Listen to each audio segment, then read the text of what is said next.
everybody out there? This is Popular Stranger, and we are back at you again today with another College Football 25 Ultimate Team video. It's Tuesday, which means we got brand new Game Changers cards in the game in today's video. We're going to take a look at that brand new content and also 3 new Rewind Homecoming cards that are back in the game. Let's go ahead and jump on into everything. So we're going to start with your solo challenges for the Game Changers promo, which continues to go on and on and on, but with Season 6 right around the corner, I wouldn't be surprised if this promo comes to an end very soon and next Tuesday ends up being the final release for it. So if you want to play through the solos, there's a lot of them to go through now at this point. If you fell far behind like me, it might not be worth playing them, but if you're no money spent, if you don't like playing online, they are going to be worth it. As you can see, when you earn the milestone stars, you're going to get a bunch of rewards, and those rewards will vary, but towards the back half here now, you have back-to-back 93 plus B&D Game Changers packs. Whether you get something higher than a 93, that's all going to be luck dependent there, but you can earn a handful of free B&D packs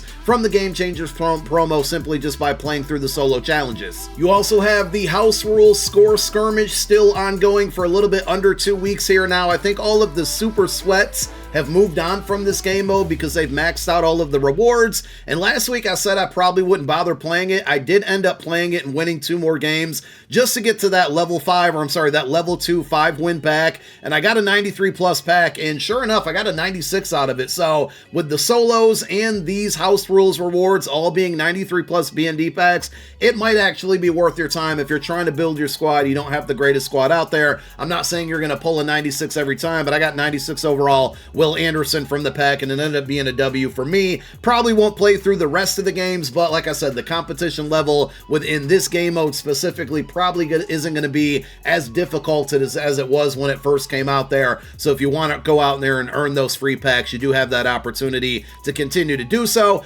Season 5 comes to an end in 8 days. Again, I do think because it's going to be after Tuesday next week, we'll see one more drop of the Game Changers program, and then that will close it out with Season 6 going live the very next day. And hopefully we're going to see some brand new programs come out bi-weekly, or I'm sorry, not bi-weekly. We have the final drop to the Fraternities program this upcoming Friday, part 4, and then the following Friday, we should see a brand new, normal Friday promo, which is usually the big promo of the week, even though this current one, Fraternities, has been really, really lackluster. But just your reminder here, obviously make sure you're getting your daily objectives done, but your weekly objectives are going to reset for the final time in Season 5. The Week 6 objectives will be here in basically about 48 hours on Thursday at 1:30 p.m. Eastern Time. If you don't knock out all of these objectives, these will go away. You're going to miss out on XP that could prevent you from fully maxing out the Season 5 Field Pass. So go get those done, and then also more milestone objectives. The final drop of milestone objectives for Season 5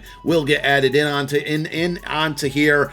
Game Changers does have its own objectives, but they're not really beneficial at all. You're earning small coin amounts and then strategy items that to me are not worth equipping, but that is in there as well. So just your Season 5 Field Pass update. Let's go ahead and take a look at the brand new cards and the sets here. So same sets as before. I'm only going over it for all the new people who maybe just jumped into the game mode and are trying to figure things out. Hopefully this video helps you guys out. But today we have 97 overall champions again and 98 overall LTDs from the Game Changer promo. So if you want to open up a pack, it's very, very, very risky, but you got 3 93 overall Game Changers cards and then 3 additional 93s from any promo. 6 cards go into the set. In return, you get a Game Changers pack that's either going to give you a 95, 96, or a 97 overall player. You're not going to be guaranteed to get one of the new cards that came out today, and we've had a lot of weeks of 97s now that it feels like. So even if you get a 97, you still got to deal with the fact that it could end up being a 97 from a previous week. And if you scroll through the catalog or go to cfb.fan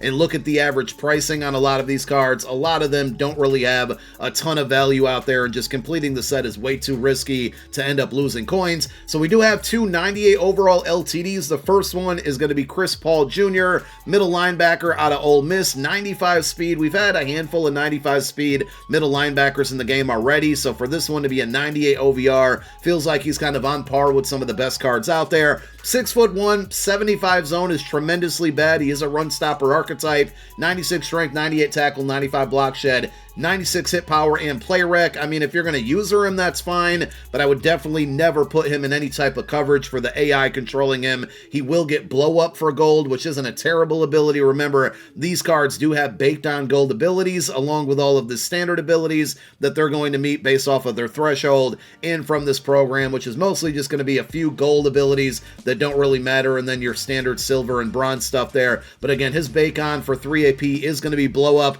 The other card, strong safety John Lynch here, so he normally has really good cards in MUT. He had a tremendously good Super Bowl card. This one, not terrible, 6'2", 96 speed. Derwin James and Cortland Marsh are the only other 97 speed strong safeties in the game, so he kind of joins a group of a bunch of 96 guys, but he's not going to be the top of the top as far as speed goes at the position. But you do get 98 acceleration, 98 tackle, 98 zone, 98 hit power, 90 man coverage. To me, this is still a really, really good card. If you want to play him as a sub linebacker and user him, you certainly can do that. The only downside is they gave him hammer gold here, which to me is just not a great option for abilities. And if they would have made him like a run support archetype there, I would have understood it. But they made him a zone archetype, so that's just really a waste of an ability. You know, we could have saw Ball Hawk on this card. That would have been perfect on this one. A gold Ball Hawk, he would have been one of the best strong safeties, if not the best, in the game. So they missed the mark on this one. Decent card at best, but you'll have to pay attention to the pricing on that one. We also have a handful of 97 overall champions. We'll start with the worst ones. Mark Ingram, again, not terrible, but we just have faster running backs out there. He is an elusive back archetype, 97 acceleration with the 96 speed. Catch rating is decent at 82. It's good enough. 98 trucking and break tackle, 96 change of direction, and his spin and juke move are both going to be at a 95 as far as his baked on ability goes. You do have sidestep gold, which isn't terrible. Like, I'm not mad at it. Probably would have preferred shifty or 360 gold. Well, he does get 360 gold here in a different bucket, so that's good, but you do have to pay the 2,200 training to unlock it versus the baked on option there. So all in all, not a bad card. As far as the abilities go, if he was a little bit faster, just one speed faster, that would make him a little bit more desirable. This is definitely the puzzling card of the day. So it's a 97 overall Josiah Stewart, and yes, he probably is going to get better abilities than the Field Pass card, but to put out a 97 overall player of the player that's in the Field Pass and the featured card of the Field Pass at the same OVR, it just makes absolute no sense. This card is one speed faster than the Field Pass card. The block shed and I think finesse move are a little bit better on it, but overall it's just a dumb decision. There's so many other people in the game that could use upgrades, like Fidel Diggs from Syracuse, hint hint, but instead they gave it to Josiah Stewart, and as far as his abilities go, he's going to get wrap up for 4 AP as the gold baked on ability. Of course, everybody would probably like a gold quick jump. That would have really made the card a whole heck of a lot better and more desirable, but EA missed the mark on that one. Maybe there's some bias in here, but I do like the Julio Jones card, Eagles legend, 97 speed, 6'3", 97 catching, 98 catching traffic, short and mid route running, 97, deep 96. Now again, they could have did a little bit better on the abilities, but I am a fan of Cutter, and Cutter Gold is a good ability here. It definitely helps beating man coverage. I think people probably would have preferred to see Takeoff Gold, or it does get Press Pro Gold, so maybe a Takeoff Gold there. People would have liked it more, but all in all, I actually do like this card, even with the Cutter ability on it. And then Kayvon Thibodeau got another card. Feels like he gets a lot of cards throughout the year. Maybe it's just that plus Madden Ultimate Team where I'm getting confused. Defensive end, though, 94 speed, 97 acceleration, only 88 strength, 97 finesse move, 95 block shed, 92 power move, 94 tackle. Again, looks like a solid card, just nothing crazy. And he's going to get Duress Gold, another opportunity to where they could have used gold quick jump, but instead they went with a different ability. And that does it for the high OVR cards from the Game Changers program. So it just feels like it's another drop, another week of solid cards, but nothing great, nothing that feels like it's a must-have. So if you want any of those cards, just wait roughly like a week at the very most, and they should be really inexpensive, especially with the brand new season right around the corner. So we also got new Rewind cards, which is a little confusing because Rewinds usually came out on Thursdays. For whatever reason, they decided to do a double content drop and give us Game Changers and then 3 Rewind Homecoming cards, which, I mean, you could look at it, this is like a version of Redux, what we see in Madden Ultimate Team. Some people are going to call EA lazy for this one. I don't think it's really that, but when everybody's complaining about content, putting out 3 players from the same promo just with updated attributes and abilities does feel and come off a little bit lazy there. Now, as far as the cards go, again, not terrible, but they're all LTDs, so you can only get them out of packs here. Attributes look really good. You know, Justin Jefferson, another 97 speed receiver. At this point, all of the route running and the catching, if it's at 95 plus, it's going to be pretty much the same on all of these cards. You're not going to notice a huge difference between like a 95, 95, 95 short, mid, and deep route running versus the Justin Jefferson who has 98, 99, and then 98. But attributes are absolutely cracked. They also do get 2 buckets on here, or 2 abilities. So you got Shifty Gold and Sidestep Gold. I'm actually not mad at this one. Again, people probably would have liked to see Takeoff here, and he will get Press Pro Gold, so that's definitely a W. All in all, looks like a pretty good card because of the abilities in itself. Jamar Chase, the other wide receiver here, and we're going to see 97 speed on him. Again, with the catching and the route running, pretty similar to the Justin Jefferson. The abilities are going to be different. He does get Takeoff Gold, which is a W there, and then Sure Hands Gold. I don't have any experience with that one, and if you do want to go Press Pro Gold as well, this looks like probably the best card that came out today. Press Pro Gold for 2, and then Takeoff Gold for 3. It is 5 AP on offense for 1 player, but those are probably 2 of the best abilities you can have, given the meta that you see that you go against on defense all the time. And then the third and final Rewind/Redux card is going to be Joe Burrow, 98 overall quarterback, 93 speed, 98 throw power, short throw, mid throw, deep throw, 98, 97, 99. Everything's good on this attribute-wise here, and he's only going to get Field General for gold and then Extender Platinum, so we do see a Platinum ability in there. Again, better options could have been there, but I'm not mad at the card. 3 pretty good cards. I think it's just a matter of them kind of bringing back cards that were already in the game when there's so many other players out there that could deserve upgrades, and these guys are getting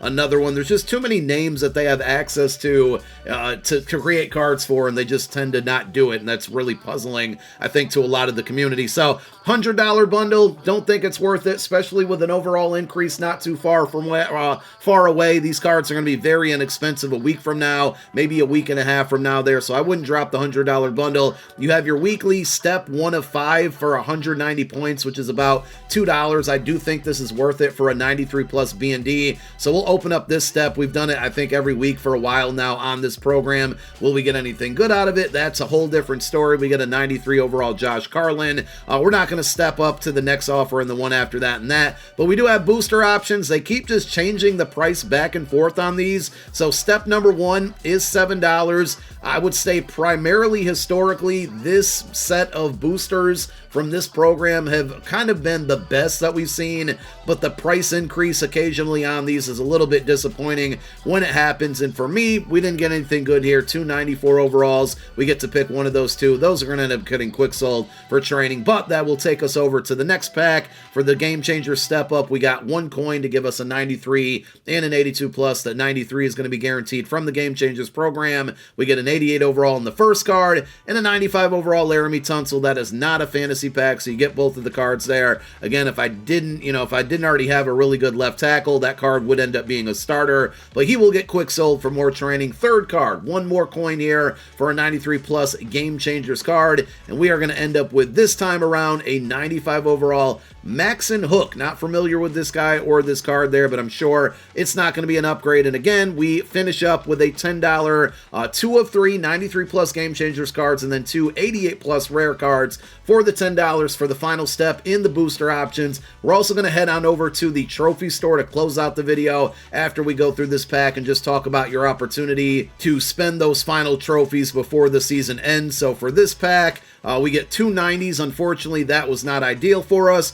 We get a 96 Braxton Miller, a 96 Trent Williams, so the odds, we're getting some good cards out of this pack, but unfortunately, 2 cards that I've already, okay, there we go. We got an LTD and Chris Paul. Not really going to help me unless I use them all the time, because that zone is pretty bad, but we did get an LTD. I continue to pull LTDs and get the worst ones possible, but I'm not going to complain. I've already pulled Braxton Miller and Trent Williams from this pack, I think last week, but I will go ahead and take that, and then I'll just take the Trent Williams as well. Maybe Chris Paul hits the field for a little while. Maybe I try him out just as a user only, but that is the content for today. Again, if you have Season 5 trophies to spend, you're running out of time to spend them, you go over to the Season 5 store. You can purchase any of the players, obviously, with them as well. But if you really want to go down to the buzzer, the strategy I would take is either next Tuesday, when we get that final drop of Game Changers, if the cards end up being good, you can dump all of your trophies into this pack because this program will be gone after Season 5. I'm assuming that, but I feel pretty good in that assumption.